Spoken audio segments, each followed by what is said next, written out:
योगान् सततानुशक्तान् अशेषकाय प्रसृतान् शेषान् औत्सुक्यमोहारतिदाय जघान यो पूर्ववैद्याय नमोस्तु तस्मै। नमस्कार। हम अष्टांग हृदय पढ़ रहे हैं। उसमें आज हम वातशोणित निदान ये चालू कर रहे हैं।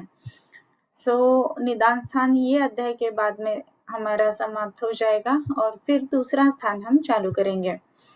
वातशोणित निदान अष्टांग हृदयम निदान स्थानम अथातो वातशोणित निदानं व्याख्यास्यामः इति स्माहुरात्रेयादयो महर्षयः।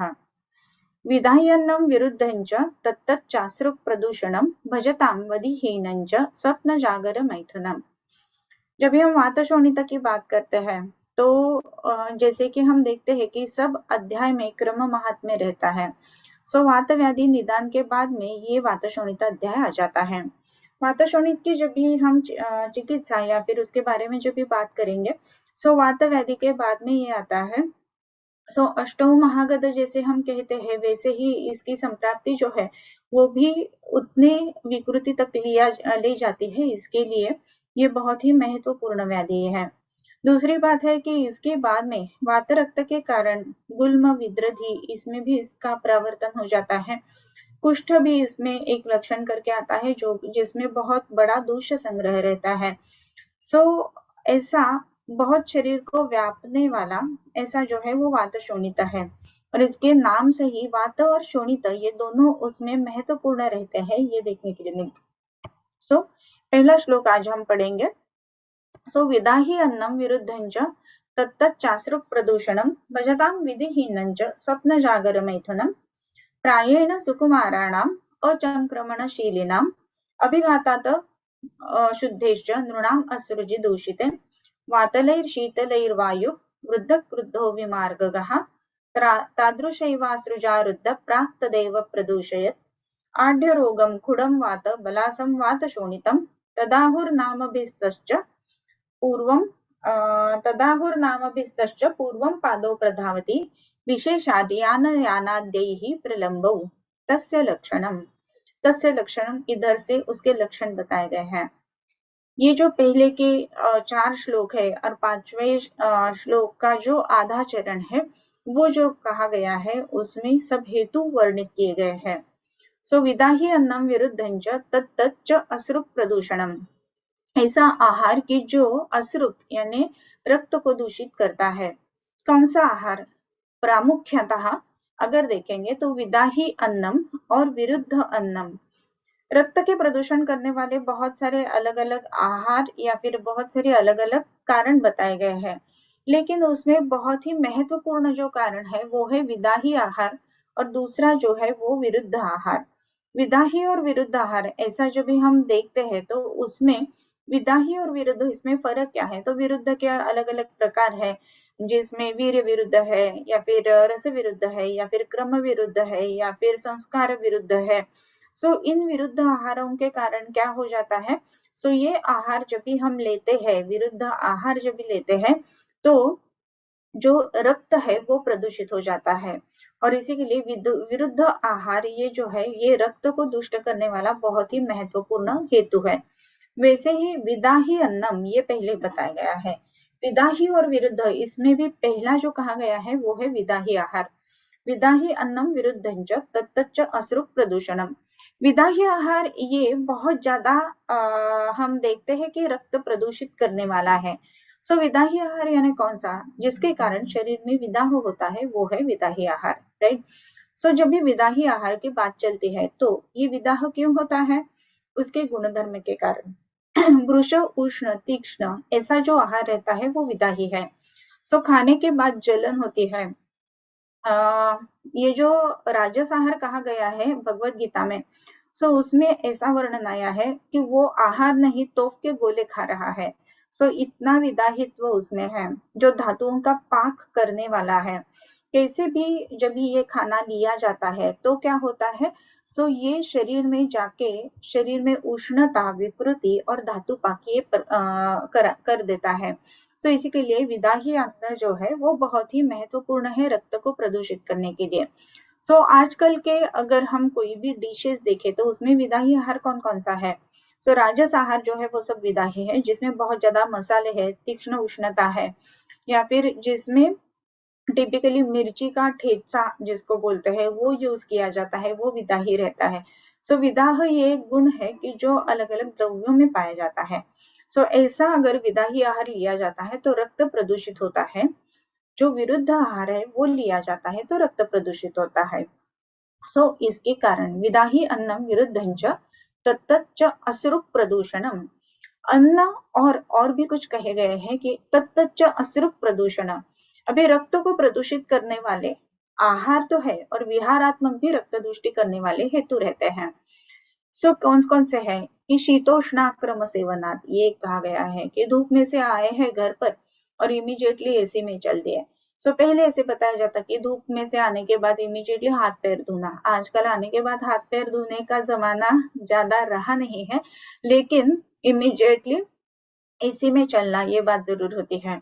या फिर एसी में निकलते समय ही बाहर बहुत ज्यादा टेम्परेचर रहता है, अंदर जो है वो 18 डिग्री, बाहर जो है वो 48 डिग्री, इतना अगर डिफरेंस रहेगा तो उसके कारण ये शीतोष्णाक्रम सेवनात् ऐसा एक हेतु हो जाता है। रक्त के प्रकोपक हेतु जो भी कहे गए हैं उसमें और भी एक महत्वपूर्ण बात है कि जिसमें पैर जो है वो प्रलंबमान है। प्रलंबमान पैर, इसके मतलब क्या है तो लटके हुए या फिर हैंगिंग, ऐसे अगर पैर है। सो बहुत ज्यादा समय ऐसे देखा जाता है कि ऑफिसेस वगैरह जो रहते हैं उसमें चेयर की हाइट ज्यादा रहती है और उसके कारण ये पैर जो है वो लंबमान ऐसे रहते हैं या फिर लटके हुए रहते हैं। पहले के जमाने में ऊंट पर सवारी करना या फिर घोड़े पर सवारी करना, इसके कारण ये पैर जो है वो लटके हुए रहते थे। लेकिन आजकल ये हेतु देखने के लिए नहीं मिल रहा है, लेकिन ये जरूर देखने के लिए मिल रहा है कि पूरी दिन में कुर्सी पर बैठे हैं और पैर लटके हुए हैं। ये बहुत सारे पेशेंट्स में देखने के लिए मिलता है, जिनके हेतु अगर पूछे तो ऐसे हमें मिल जाता है। सो ये स्पेसिफिकली पूछना चाहिए कि हाँ, आपके ऑफिस में जो चेयर है उसमें से आपके पैर नीचे जमीन तक या फिर कोई भी जो स्टेप आप लेते हो उधर तक पहुंचते हैं या नहीं है, ये एक बात महत्वपूर्ण है। फिर भजताम विधिहीनंच स्वप्न जागर मैथुनम। भजताम, अगर स्वप्न जागर और मैथुन ये विधिहीन अगर सेवन किया जाता है तो भी ये वातशोणित का निदान है। स्वप्न जागर और मैथुना, स्वप्न यानी नींद नहीं लेना या फिर जागरूक रहना, और स्वप्न यानी नींद आना और जागर यानी जागरूक रहना।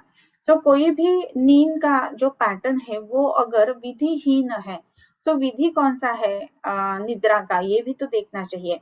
सो निद्रा कभी लेनी चाहिए जब यदा तु मनसि क्लान्ते कर्मात्मानं क्लमन्वितः विषयोऽभ्यो निवर्तन्ते तदा स्वपिति मानवः, ऐसे कहा गया है, राइट। लेकिन विषय से निवृत्त होना यही नहीं हो रहा है आजकल।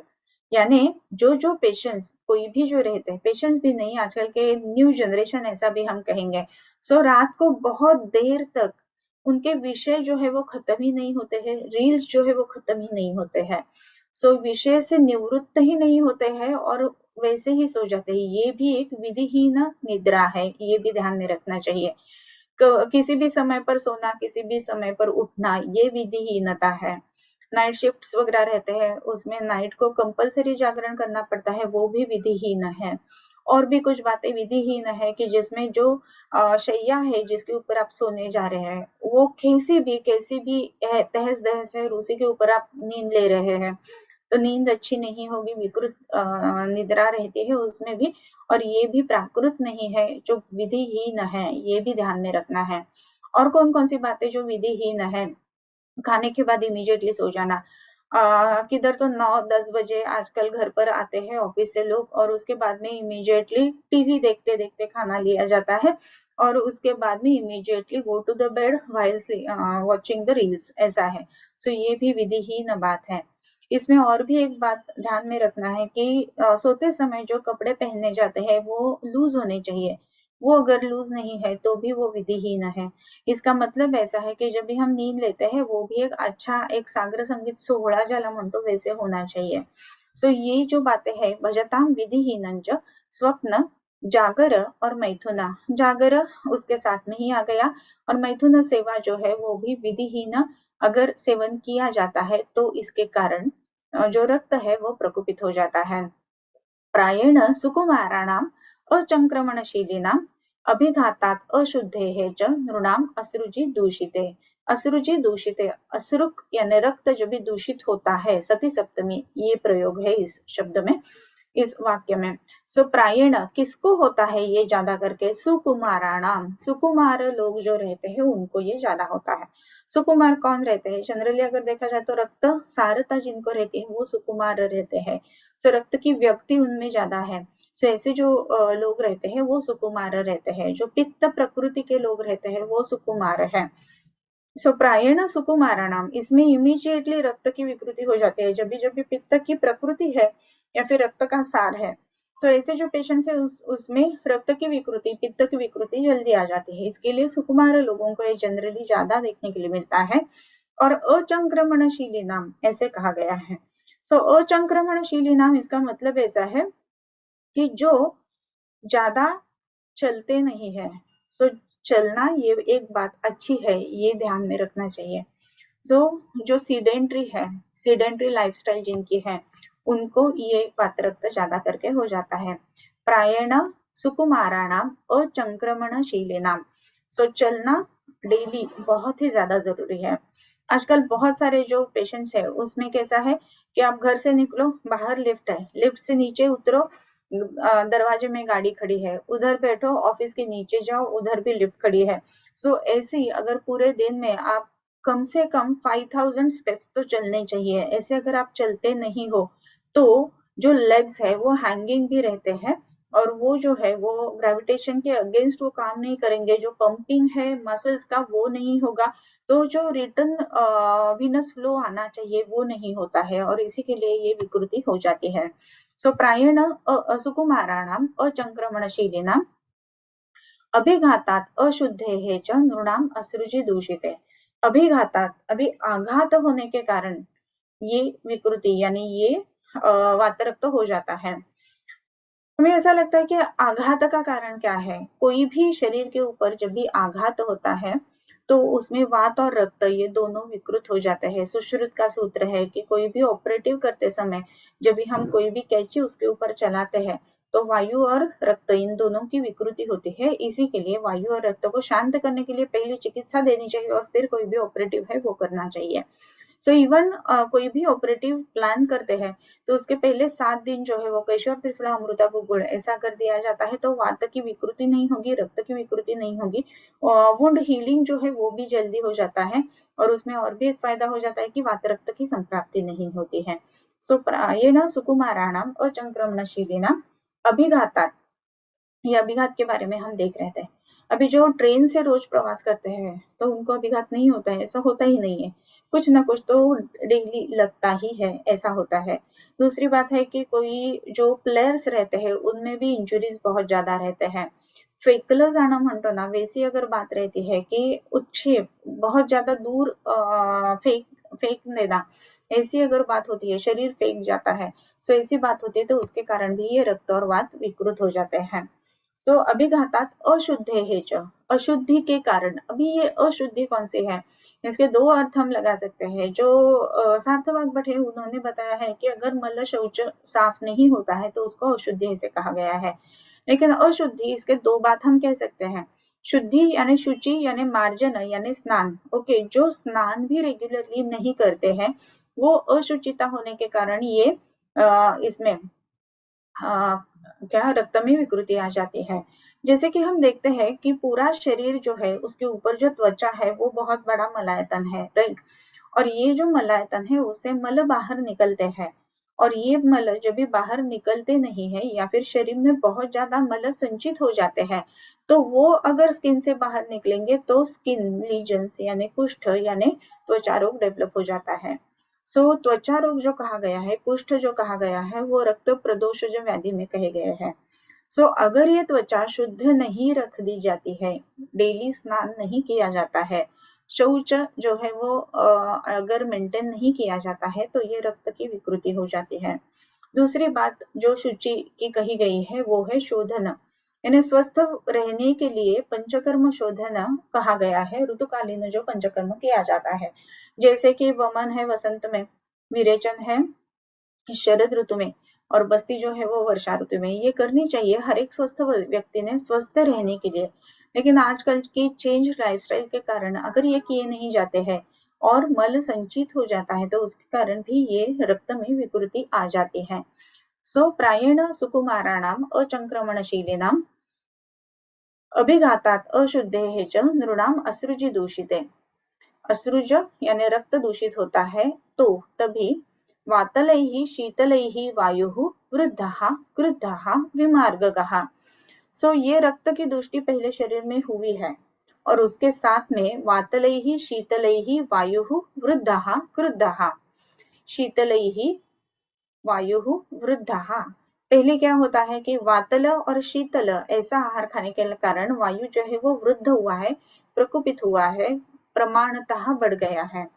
और उसको अगर शरीर में अशौच है यानी शुचिता नहीं है, यानी मल अगर प्राकृत तरीके से स्वच्छ नहीं होता है तो ऐसे समय मार्गावरोध भी हो जाएगा, तो वो क्रुद्ध हो जाएगा। और वो क्रुद्ध होता है तो विमार्गगः, वो अलग ही स्रोत में चला जाता है या फिर उसकी डायरेक्शन बदल जाती है। सो वायु का विमार्ग गमन होता है। सो इसमें संप्राप्ति में पहली घटना क्या होती है तो रक्त दृष्टि होती है। दूसरी घटना क्या होती है कि वायु का प्रकोप होता है। तीसरी घटना क्या होती है कि वायु जो है वो विमार्ग होता है। ये 3 घटना हुई है अभी। ओके, सो उसके बाद में का जो श्लोक है उसमें तादृशैः एव असृजा रुद्धः प्राक् तदेव प्रदूषयेत्। तादृशैः एव असृजा रुद्धः, वैसे ही कारण से जो असृज यानी रक्त दुष्ट हुआ है वो तदेव प्रदूषयेत्, वो वायु को दुष्ट कर देता है, यानी वायु और रक्त ये दोनों दूषित हो जाते हैं। तो आढ़्य रोगम खुड़म वात बलासम वात शोणितम, तो इसको क्या कहा जाता है तो इसको आढ़्य रोग, इसको आढ़्य रोग ऐसे कहा गया है, या फिर खुड़ ऐसे कहा गया है, या फिर वात बलास ऐसे कहा गया है, या फिर वात शोणित या फिर वात रक्त ऐसे कहा गया है। तद आहुहु नाम भी तच्च, इसको ऐसे दिए गए हैं। अभी इसमें कौन देखेंगे, सो इसमें जो है वो पहली बात है आढ़्य रोगम। आढ़ इसका मतलब है श्रीमंत, जो मॉनिटरी बहुत अच्छा वेल इनकम जिनका है उनको ये होता है, क्योंकि अचंक्रमणशीलन या फिर सुकुमारत्व ये जनरली अगर देखेंगे तो जो आढ़ है उनको ही देखने के लिए मिलता है। जो दर दर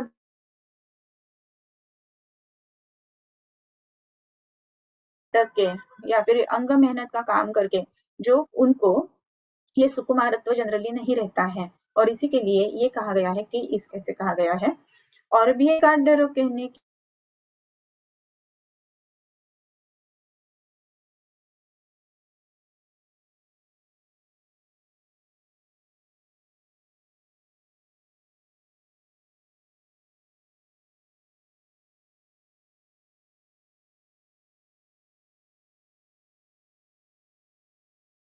रहती है, ऐसा होने वाला, ऐसा ये आढ़्य रोग है। दूसरी बात है खुड़। खुड़ यानी चलते समय उसमें बहुत पेन कठिनाइयां रहती है। खुड़ जैसी चाल उसकी है, इसी के लिए उसको खुड़ ऐसे कहा गया है। फिर वात बलास ऐसे एक शब्द आया है। वात बलास जब भी कहेंगे हम ना तो उसका अर्थ रहता है कफ। लक्षण जो है वो कफ के दिखने के लिए मिलते हैं, अकड़ जाना या फिर वैवर्ण्य या फिर कुष्ठ ऐसे उसमें देखने के लिए मिलते हैं। इसके लिए उसको वात बलास ऐसे भी कहा गया है। और वात शोणित ये भी उसको कहा गया है, क्योंकि इसमें संप्राप्ति में वात और रक्त इन दोनों की संप्राप्ति रहती है। ओके, सो आढ़्य रोगम खुड़म वात बलासम वात शोणितम तेनाहुर्नामभिस्तश्च पूर्वं पादौ प्रधावति विशेषाद् यान यानाद्यैः प्रलम्बौ तस्य लक्षणम्। अभी इसमें आगे 2 और हेतु बताए गए हैं।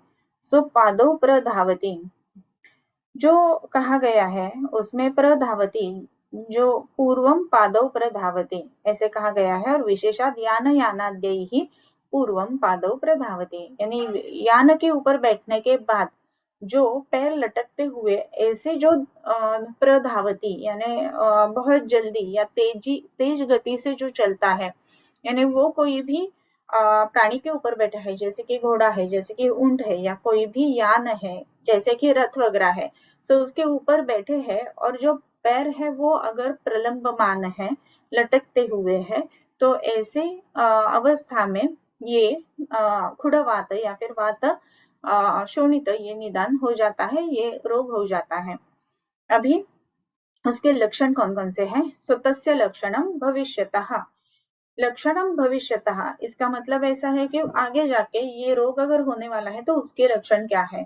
सो भविष्य लक्षण इसका मतलब है कि ये पूर्व रूप बताए गए हैं, राइट।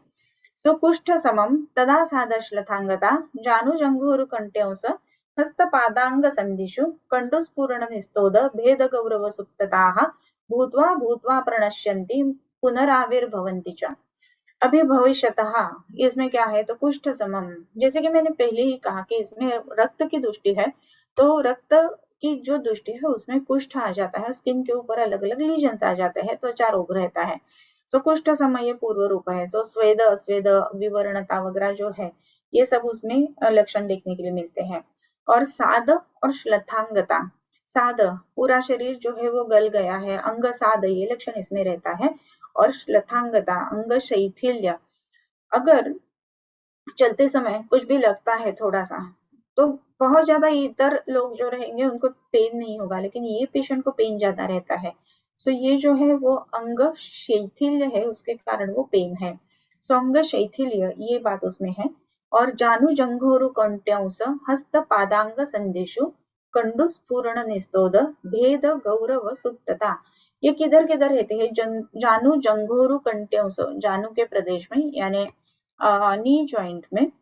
फिर जानू जंघा, जंघा प्रदेश में जो फीमर बोन है उसमें।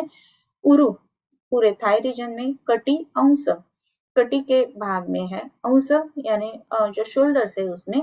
हस्त पादांग संधिशु, हस्त और पाद इसके जो संधि है, संधि प्रदेश है उसमें।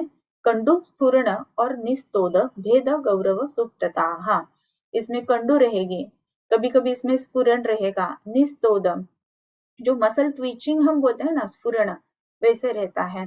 निस्तोद यानी चुभने जैसी वेदना है। भेद फूटने जैसी वेदना है। गौरव हेवीनेस लगता है। सुप्तता उसमें एक नमनेस है।